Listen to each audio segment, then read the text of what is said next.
Hello, India's leading social media platform है यार। Christmas and new year is coming and Santa इस बार hello के users के लिए लाया है गिफ्ट्स। अब दोस्तों से तो एक्सपेक्ट कर नहीं सकते, हेलो पे ही मिलेगा सेंटा से सबसे बड़ा gift. Play Christmas and 2020 cash धमाका और जीती amazing prizes on Paytm daily 1 जनवरी तक।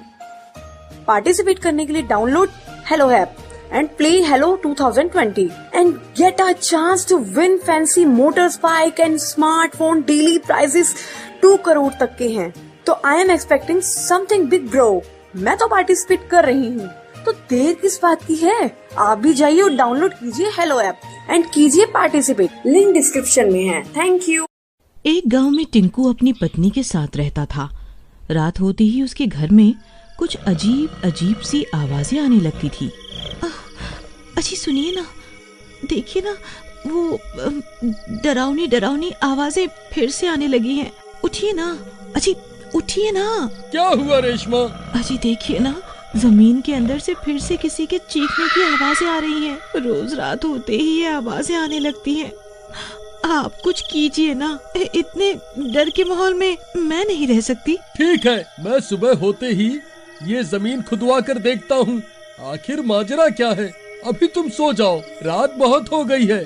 फिर टिंकू सो जाता है और रेशमा डरते डरते पूरी रात गुजार देती है। फिर दिन होने पर अरे भाई, मेरे घर में जमीन के अंदर से रात होते ही डरावनी डरावनी आवाजें आने लगती हैं। तुम मेरे साथ चलो और जमीन को खोद के देखो, आखिर माजरा क्या है। नहीं नहीं टिंकू भाई, पूरा गांव बोलता है कि तुम्हारा घर श्रापित है। तुम्हारे घर की जमीन के नीचे किसी भूत पिशाच का वास है। अगर मैंने तुम्हारे घर की जमीन खोद दी तो सबसे पहले वह चुड़ैल मेरा सर धड़ से अलग कर देगी। चल डरपोक, चल भाग यहाँ से। मैं किसी भूत प्रेत पर विश्वास नहीं करता। फिर टिंकू वापस अपने घर की ओर चल देता है। फिर रात होने पर टिंकू और रेशमा सो रहे होते हैं। तभी वो डरावनी डरावनी आवाजें आने लगती हैं और रेशमा की नींद खुल जाती है। अजी अजी उठिए ना, देखिए ना, वो आवाजें फिर से आने लगी हैं। आज आपको कुछ न कुछ करना ही होगा, नहीं तो मैं ये घर छोड़कर अपने मायके चली जाऊंगी। फिर टिंकू गुस्से में उठता है और कुल्हाड़ी से जमीन खोदने लगता है और कुछ ही देर में अपने कमरे में एक गहरा गड्ढा खोद देता है। तभी वो डरावनी आवाजें तेज हो जाती है और उस गड्ढे से बहुत तेज बदबू आने लगती है। अजी ये बदबू कैसी है? क्या हमने गड्ढा खोदकर कोई गलती तो नहीं कर दी ना? फिर टिंकू उस गड्ढे के अंदर उतर जाता है। वहाँ उसे एक औरत की लाश मिलती है। फिर वो उस लाश को अपने कंधे पर डालकर गड्ढे से बाहर निकल आता है। अजी ये किसकी लाश है और ये हमारे घर के नीचे कैसे आ गई? पता नहीं भगवान, ये लाश कहाँ से आ गई। अजी क्या ये लाश ये डरावनी डरावनी आवाजें निकाल रही थी? पता नहीं, मुझे तो कुछ समझ नहीं आ रहा। अजी इसके चेहरे से कपड़ा हटाकर तो देखिए कि क्या पता कोई जान पहचान का हो। तुम्हारा दिमाग तो खराब नहीं हो गया? अगर कोई चुड़ैल निकली तो? मैंने आपसे बड़ा डरपोक अपनी जिंदगी में नहीं देखा, जो एक लाश से भी डर रहा है। फिर रेशमा उस लाश के चेहरे से कपड़ा हटा देती है और उसकी आंखें फटी की फटी रह जाती है। वो एक चुड़ैल होती है। अरे मर गई रे अजी, ये तो कोई चुड़ैल की लाश है। कहीं हमने इसे बाहर निकालकर कोई गलती तो नहीं कर दी? मुझे बहुत डर लग रहा है जी, कहीं ये जाग न जाए। फिर टिंकू उस लाश को उठाकर वापस गड्ढे में फेंक देता है। भगवान, हमें अब और यहाँ नहीं रुकना चाहिए। चलो जल्दी यहाँ से निकलते हैं। अरे भागो रे, अपनी जान बचाकर भागो रे। फिर जैसे ही टिंकू भागने लगता है, वो लाश टिंकू की टांग पकड़ लेती है। अरे मर गया रे। अरे प्रीतम, मेरे लिए रुको, इस कमबख्त ने मेरी टांग पकड़ ली है। अब मैं क्या करूं? अरे चुड़ैल जी, मुझे छोड़ दो। आप ये घर ले लो, हम दोनों ये घर छोड़कर चले जाएंगे। आज से आप ही इस घर की मालकिन है, बस मुझे छोड़ दो। अरे मर गया रे।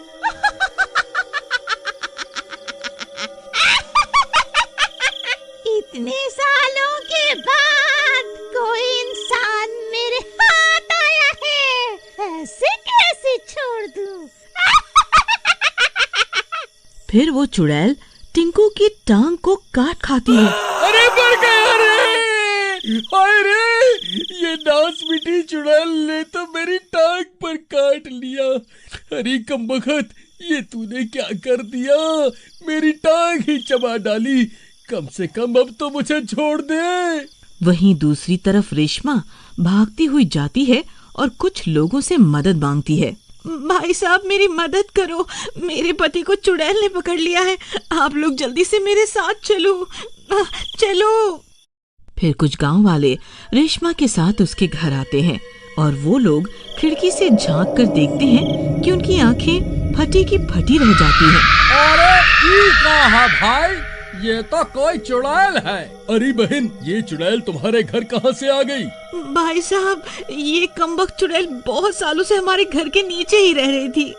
हमने जैसे ही अपने घर के जमीन की खुदाई की तो ये कमबख्त जमीन से बाहर निकल आई। अरे नास बिटो, बाहर खड़े होकर बातें ही करते रहोगे या मेरी मदद भी करोगे? हाय रे!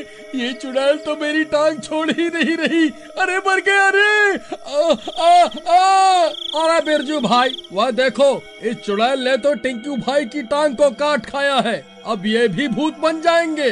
टिंकू भाई, इस चुड़ैल ने तो तुम्हारी टांग पर काट लिया है। अब तुम्हें अपनी जान बचाने के लिए अपनी टांग को शरीर से अलग करना ही होगा, नहीं तो इसका जहर तुम्हारे पूरे शरीर में फैल जाएगा और तुम भी इसके जैसे बन जाओगे। अरे मर गया रे! नहीं भाई नहीं, मैं अपनी टांग को नहीं काट सकता। ठीक है भाई, फिर तुम भी इसकी तरह भूत बनने को तैयार हो जाओ। अरे भाई साहब, ये आप कैसी बातें कर रहे हैं? अगर ये भूत बन गए तो मेरा क्या होगा? अजी, आप अपनी एक टांग काटकर खुद को इसके चंगुल से आजाद क्यों नहीं करवा लेते जी? मैं एक लूल्हे के साथ तो जिंदगी बिता सकती हूँ, लेकिन अगर आप भूत बन गए तो मेरा क्या होगा? बिरजू भाई, हमें इस घर को आग के हवाले करना ही होगा। अगर ये चुड़ैल आजाद हो गई तो पूरे गांव में कोई जिंदा नहीं बचेगा। तुम ठीक कहते हो भाई, हमें इस घर को आग के हवाले करना ही होगा। अरे नास बिटो, ये कैसी तरकीब बना रहे हो? मेरा ख्याल तो करो, इस चुड़ैल के साथ साथ मैं भी जल के राख हो जाऊंगा। देखो टिंकू भाई, तुम्हारे पास एक आखिरी मौका है। जल्दी से अपनी टांग काट कर इस चुड़ैल से अपना पीछा छुड़ा लो, नहीं तो हम इस घर को आग के हवाले कर रहे हैं। हे भगवान, अब मैं क्या करूं? तभी रेशमा पड़ोस के घर जाती है और एक बड़ा सा चाकू उठाकर ले आती है। अजी, ये लीजिए, इससे अपनी टांग को अलग कर दीजिए और जल्दी से बाहर आ जाइए। फिर रेशमा उस चाकू को टिंकू की तरफ फेंक देती है। फिर टिंकू उस चाकू को उठा लेता है। हे भगवान, अब क्या करूं? जो होगा देखा जाएगा। फिर टिंकू उस चाकू से अपनी टांग को काट देता है और नीचे जमीन पर गिर जाता है। अरे मर गया रे! हाय रे! बहुत दर्द हो रहा है। हाय रे! अरे नास मिट्टी चुड़ैल, तेरी वजह से तो मैं लूला बन गया। हाय, मैं तो कहीं का नहीं रहा। अरे मर गया रे! उसकी एक टांग चुड़ैल के हाथ में रह जाती है। बहुत स्वादिष्ट है, आज तो मजा ही आ गया। टिंकू भाई, जल्दी से इस घर से बाहर निकलो, हम इस घर को आग के हवाले कर रहे हैं। अरे कमबख्तो, रुक जाओ, मुझे तो बाहर आने दो। हाय, मर गया रे! हाय! फिर टिंकू जैसे तैसे लंगड़ाता हुआ घर से बाहर निकल जाता है। उसके बाहर निकलते ही गांव वाले घर को आग के हवाले कर देते हैं। हाय हाय, मर गई रे, मर गई। ए गाँव वालों, तुमने क्या कर दिया? मैं किसी को नहीं छोड़ूंगी, किसी को नहीं बख्शूंगी मैं। फिर देखते ही देखते पूरा घर जलकर राख हो जाता है। फिर कुछ देर इंतजार करने के बाद गांव वाले घर का जला हुआ सामान हटाकर उस चुड़ैल की लाश की तलाश करने लगते हैं, लेकिन उन्हें वहां किसी की कोई लाश नहीं मिलती।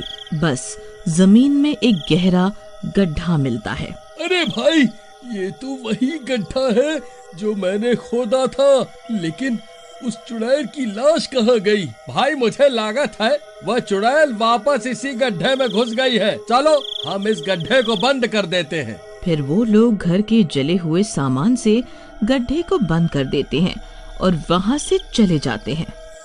अगर आप भी बहुत सारे प्राइजेस एंड कैश जीतना चाहते हैं तो डाउनलोड कीजिए हेलो ऐप, लिंक डिस्क्रिप्शन में है। Thank you.